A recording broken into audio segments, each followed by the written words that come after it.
Hi, we're the Ones, and you're watching Mix, the beat of our culture.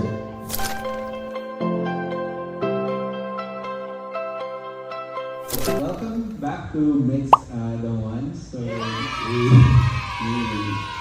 alright. So, Meeting has been all over social media with a lot of TikTok edits, fan-made edits, and stories using your songs. And with your catalog of hit songs, what makes this different this time around? Una sa lahat, it's finally a good vibe song.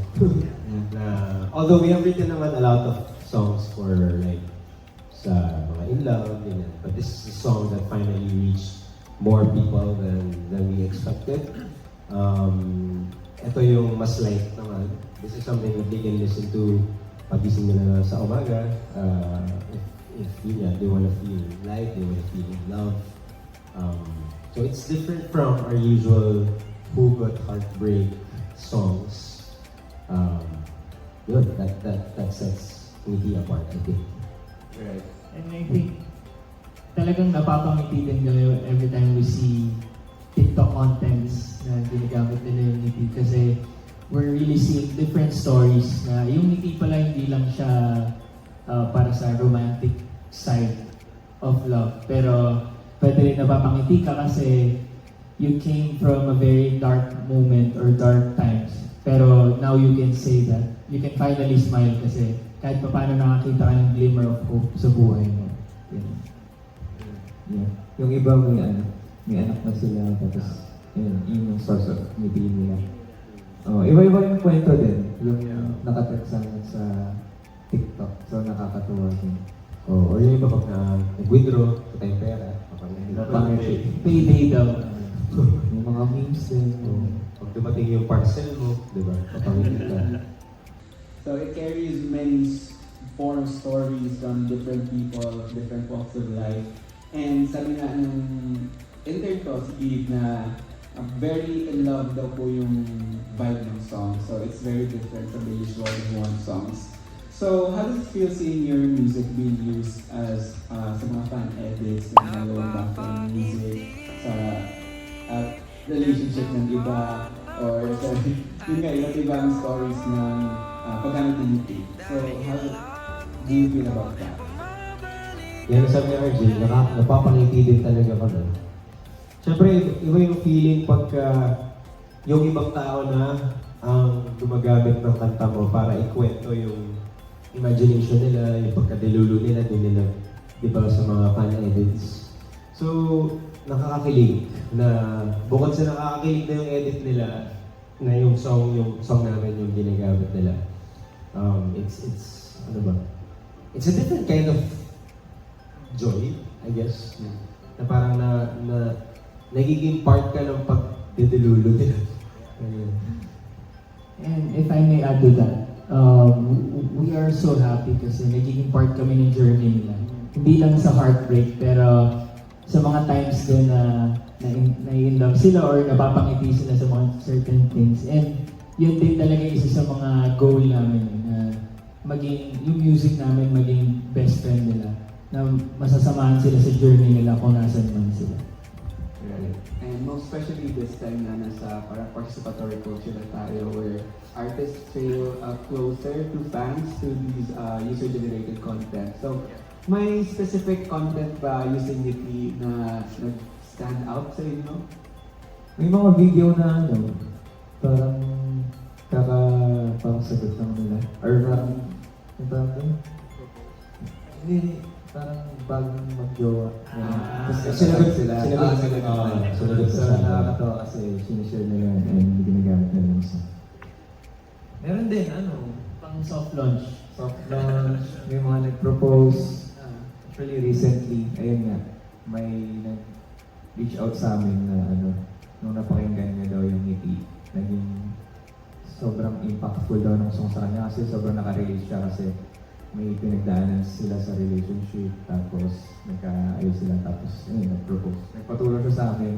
Sa gitna ng show namin, nag-propose siya. Tapos kinag-shower niya kami. And so far, successful naman. Okay. So, Unity din and most of the fan edits ay galing sa Golden Scenario Tomorrow, yung Viva One Yeah. series. So, kamusta naman ang paggamit ng song for that series? And parang nakatulong talaga siya sa pag- Oh, sobra. We're so thankful to Viva One na napili nila Unity to be the soundtrack of G-Sot, yung shortcut doon. So, because of the story, marami talagang tao ang nakapakinig ng music namin. Even the fans, or even the parang yung iba na hindi naman talaga super music lover or OPM lover, because na-engage sila dun sa series, parang automatic na nabaptize sila ng song. And marami nagsasabi na whenever they hear the song, naalala nila yung kwento. So, of course, we're very grateful to Viva, to also Wilbert and Bea. I believe Wilbert also sings this sa mga events niya. So yun, grateful kami na nabigyan ng pakpak yung aming kanta. At nakarating siya sa mas malayong lugar because of the series. Add ko lang, meron video sa TikTok ako nakita. Parang magjowa sila. Sabi sila manood ng G-Sot. Pero yung sa opening kasi ng G-Sot, di ba, papatagtagin yung tingin. Yung lalaki, mas kinikilig pa siya dun sa girlfriend niya. So, nakakatuwa yun. Na ganun yung impact niya. So, may ibang magic talaga yung hindi to a lot of people, especially sa mga viewers ng G-Sot. So, when creating this song, ano yung vibe na gusto nyong ipaliwanag or the message? At first, yung parang hindi pa siya napaparinig sa lahat ng tao. So, what's the inspiration? Yung inspiration, gusto ko talaga gumawa ng parang love song. Kasi, ayun nga, parang natural sa amin na makagawa ng hugot song. Tapos, nung binubuo kasi namin yung album, ayun, parang gusto ko maka-upload ng something live. And, tapos, ito yung lumabas, yung medyo hopeful siya. So, yung story niya, or yung pinaka-gist niya is finding comfort sa small things na, when you're going through something difficult, minsan yung small smile or simple smile can be a sign na you're getting better, or it's a symbol of strength also. Okay. And I believe maraming tao nakaka-relate sa story ng Nitty. So, riding on that, you've become known for turning your songs into narrative-driven short films, from Ano Ba Talaga Tayo, and then ngayon, Nitty. So, what inspired you to extend Nitty into a short film or a music debut film? Ganda ng question. Well, thank you for that wonderful question. I guess it's really natural to us because we are storytellers. At the very core, even our style of songwriting in one shape or form, it's really a storytelling. Even the way we do our shows, lagi siyang may kwento. So I think natural lang talaga na every material that we would want to produce, gusto namin lagi it's from an angle of telling a story. Now, with Nitty, kasi pwedeng baka ang interpretation ng mga tao sa Nitty is, okay, napasmile ako, that's it.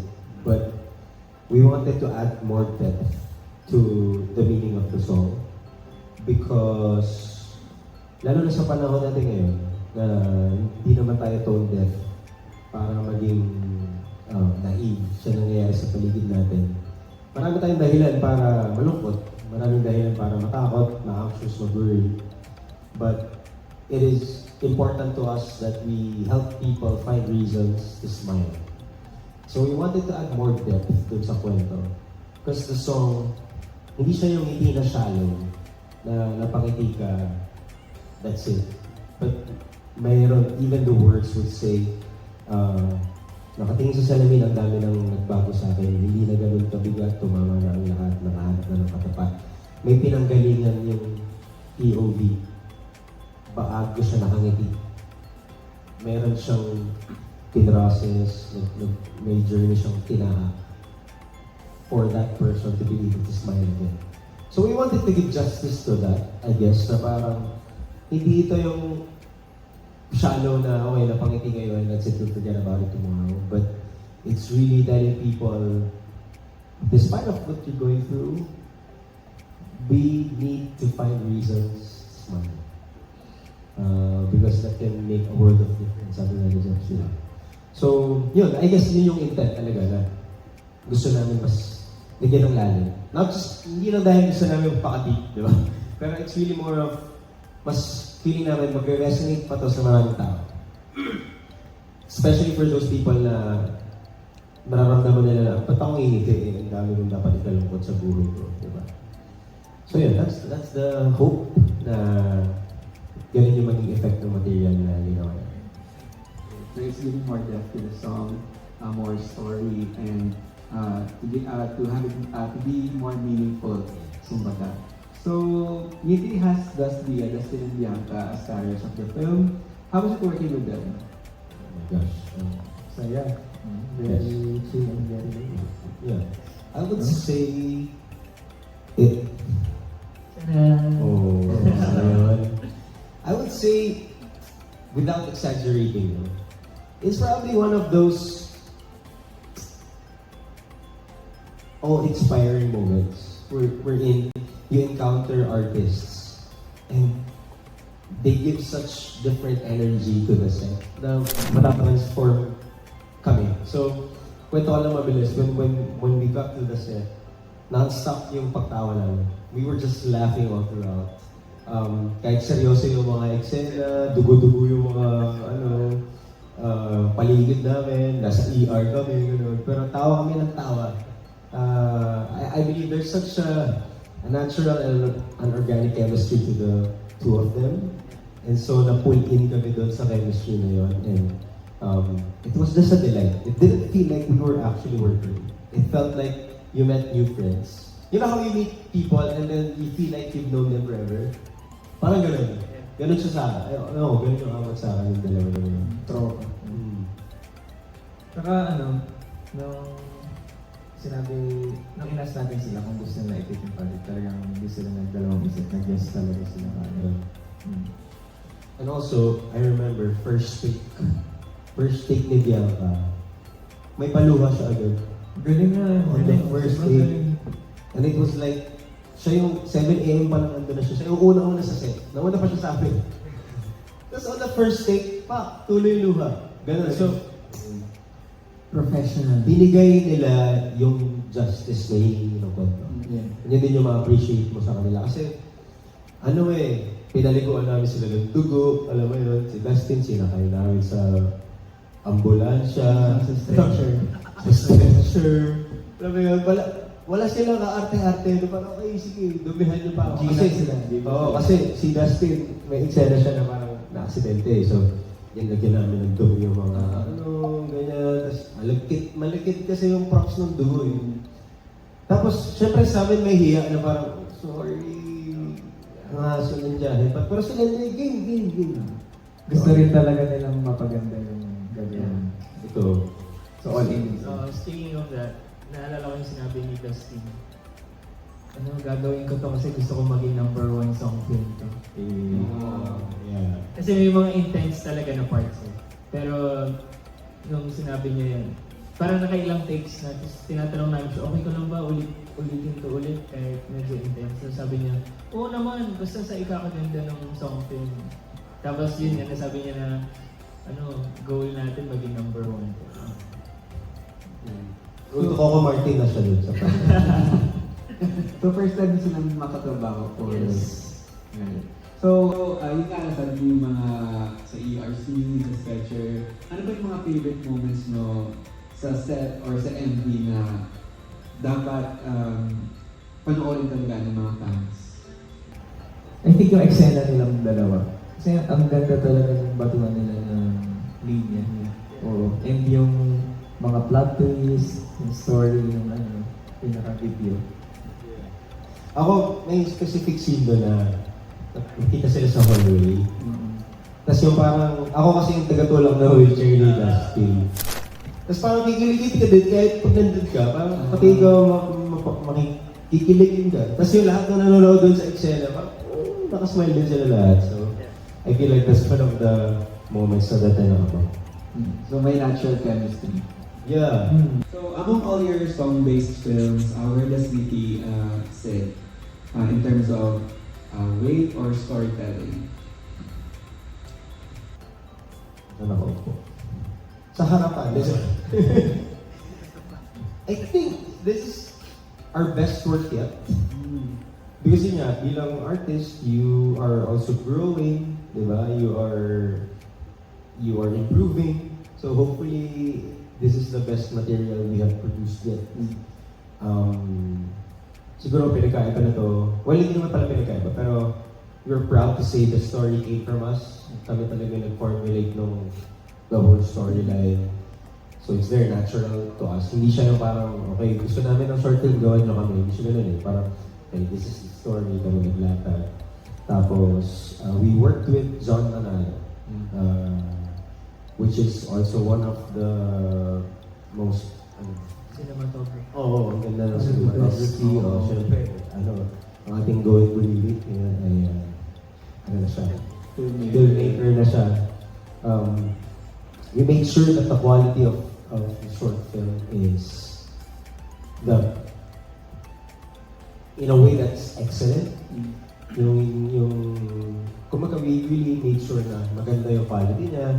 So that's something that I can be proud of, na alam kong si Direk John, hindi niya ipupucho yung material. It's really done with such excellence and such rigorous execution. So I believe this is our best work yet. And proud ako ipakita to. It's something that I want to show my friends and hindi siya parang material for the sake of masabi mo lang na nakapag-release ka ulit ng short film, music video. But we poured out our heart and soul to it. Not just dun sa shooting, pero there's so much that happened in the process of mounting this whole project. Nakatatlong concept kami. Alam mo yun, it went through so much. And then, I believe meron din kaming lalabas na the making of the Ngiti short film. So people will get to see the process of how this came to fruition. But all I can say is we poured out our everything.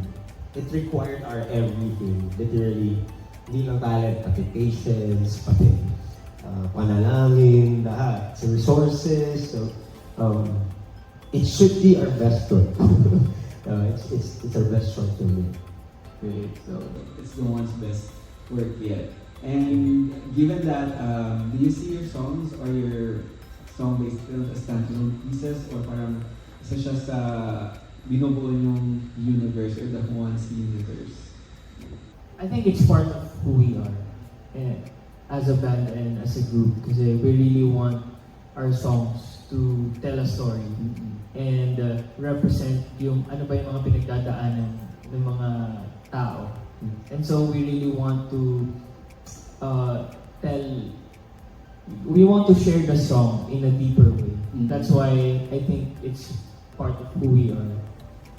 Yeah, and last time we had a conversation, we were talking about our album entitled Tawid, diba?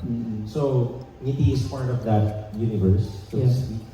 So we made sure that even in this short film, there's a Tawid element to it. Yeah. So it's not a standalone per se. It can be standalone. If people watch it and that's the only thing they watch, it will make sense. But the deeper they dive into the material and the work that we do, they will know that, okay, so my essence nito yung buong material na ginagawa nila. Because even with Tawid, so just to browse very quickly sa mga nangyari sa amin from last year. So August, we released Tawid. We did an album showcase.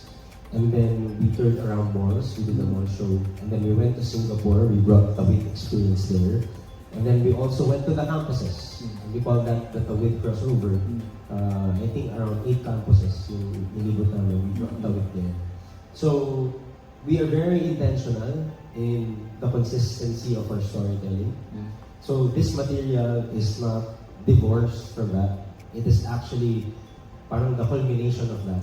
Na now that we went different places, helping people cross over, we want to come up with a material that will sort of immortalize that crossing over. And hopefully that will be achieved through the short film that we're going to be putting out. Yeah.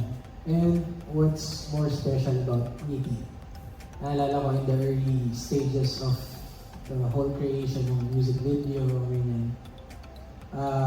We made deliberate effort na gumawa ng bagong universe dito sa Tawid. And hindi lang siya basta culmination ng lahat ng naging ano namin. Pero nag-open this time, nag-open din siya ng bagong chapter for us. Kumbaga si The Ones mismo, tumawid din. Kasi we've made song films about heartbreaks and about the early stages of love, puppy love, mga ganyan. Pero this one's different because yung themes nito, medyo iba siya dun sa mga previous namin nagawa. And we want to intentionally open a bigger world wherein we can tell different aspects of love, or different themes of love. And hindi lang siya about love, pero ano na rin siya, parang themes of life in general. Yeah. So, Ngiti is very special kasi it's opening a new world for the Hawans and the listeners, the one who's listening. Okay. I think it will make sense if you watch it. Yeah. Yan, how it opens up to new possibilities and new universe. Great. So what I love the most about you guys is that you're very intentional with your craft and with your artistry and how you create your music and show that to the world. And speaking of that, tatawid tayo sa Europe tour ninyo, sa Europe shows. So what exactly? Wow, ganda lang tawid mo dun. Live in Europe. So what excites you most about performing in a different continent? Nasa Europe na kayo, after Asia. Hindi ko alam kung excited ba or takot. Siguro naman, pangarap ng hindi lang bawat banda, siguro bawat Pilipino na mahigutan na yung mundo, di ba? So, just the idea of going to Europe is wild to me. Because hindi ko na-imagine na kakayanin pala natin na dahil sa music na ginagawa natin, makakarating tayo sa Europa. So it's a different kind of thrill, I guess.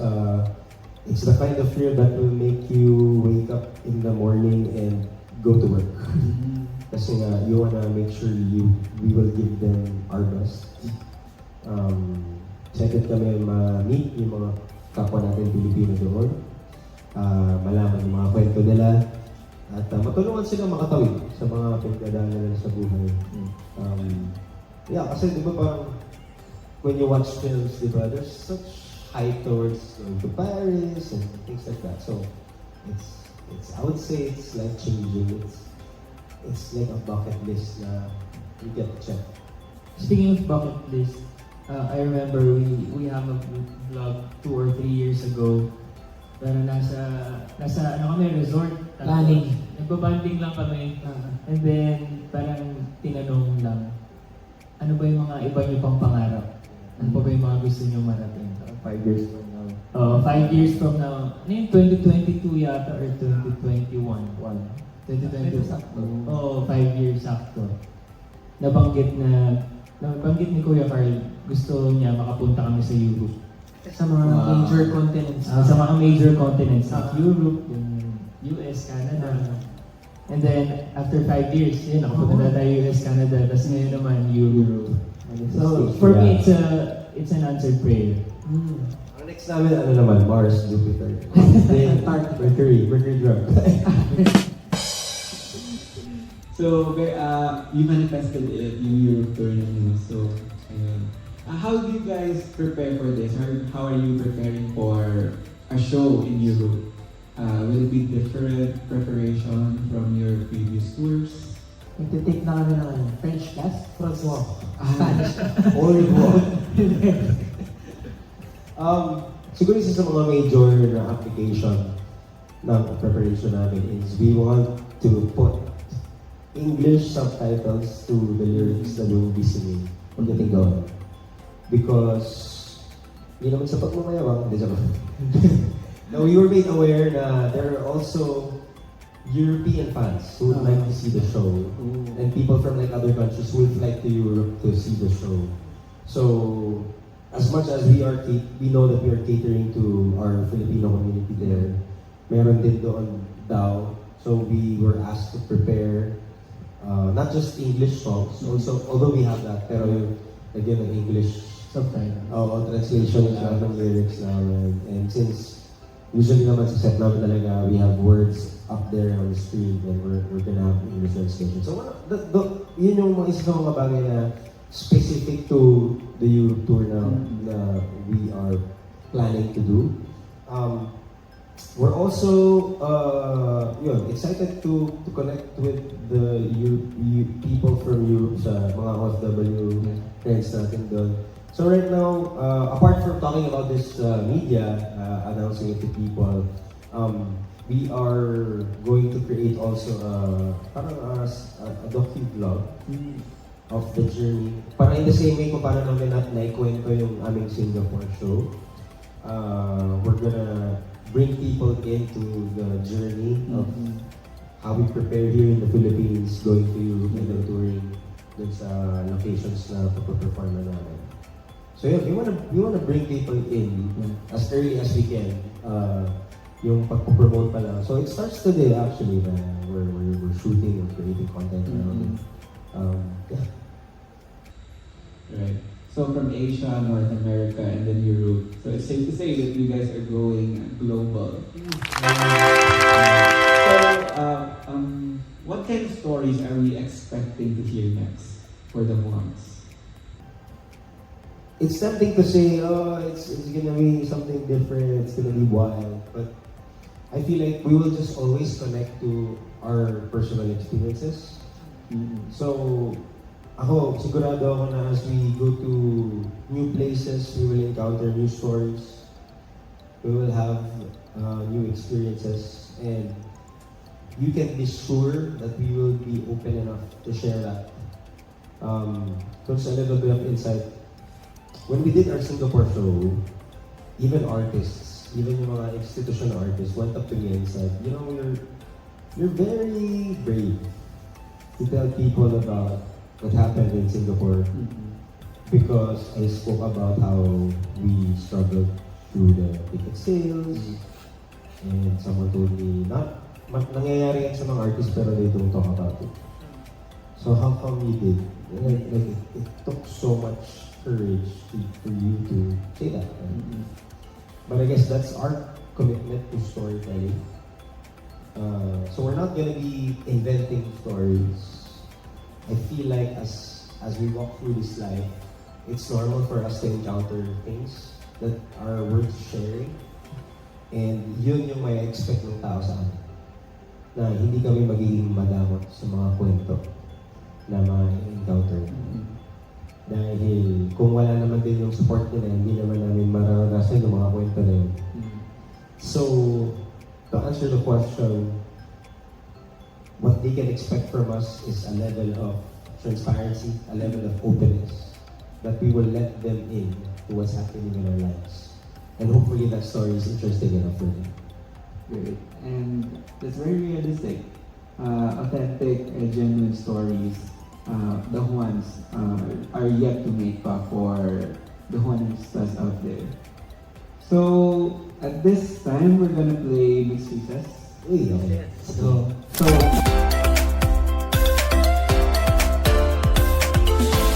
I'll be giving prompts to you guys, and then you will answer by showing how wide your smile is on different prompts. So, pwede smirk, full smile, pwede maging sad, or neutral, or blank, ganun. Bahala kayo. check yung waiting about. Wala naman, siguro. So dapat sa unang poker face. Oo, poker face mo. Dapat Alexander. Saan kami titingin? Hindi tayo. Sa camera. Alright, first. Nakakita ka ng old photos ng ex mo bigla. Reaction. Ganun lang. Yeah. Parang, nakakita ka ng old photos ko agad. Natatawa ako. Malaki yung Miguel. Natatawa siya. Hindi, goods kami. Goods kami. Ay, tropa! Alright, next. Nag-smile siya sa'yo for no reason. Yung special someone.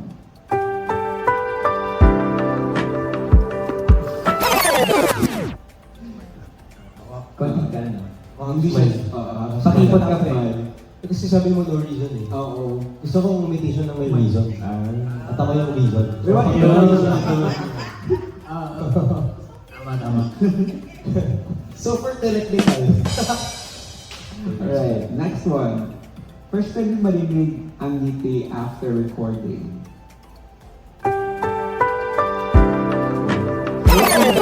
After marinig yung ngiti. Na tapos na siya. And Ay, you're ready to share. hit song pa. May ganun. May ganun ba? Hindi, sa isip lang yun. Minamanifest. Ako gusto ko na agad i-share sa mga tao kahit hindi pa release. Ganun feeling. Ako ano, magical. Kasi na parang may transformation talaga mangyayari sa atmosphere. Ako ano, happy lang kasi tapos Happy. Kasi siya nag-tapos eh. Siya nag-tapos. Ako kasi lang nag-handle ng project. So, Nice. Sige. Next one. Seeing fans use ngiti in their edits. Ayan. Next. First time mapanood ang ngiti short film.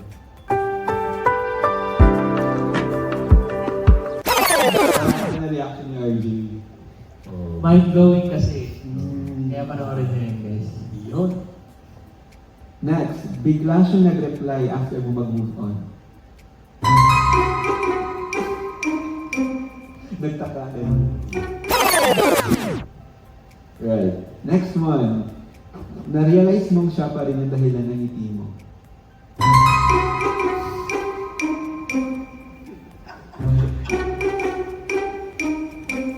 Anong ngiti yan? Hindi na ba ako, no? Oh no, siya pa rin. Siya pa rin. Alright, next. Inad ka ulit niya sa close friends sa IG stories.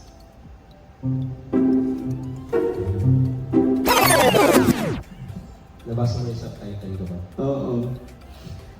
Bakit? Bakit? Next.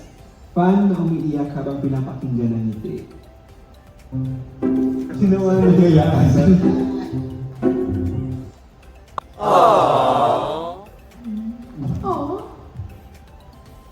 And lastly, das dia sa set ng ngiti.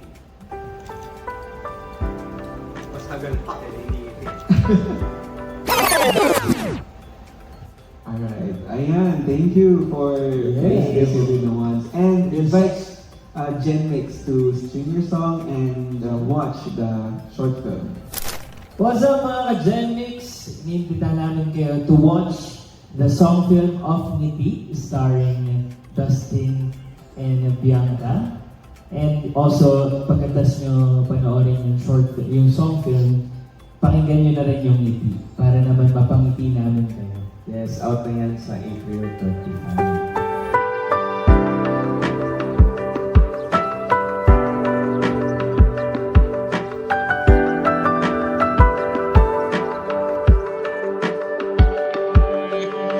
Nakatingin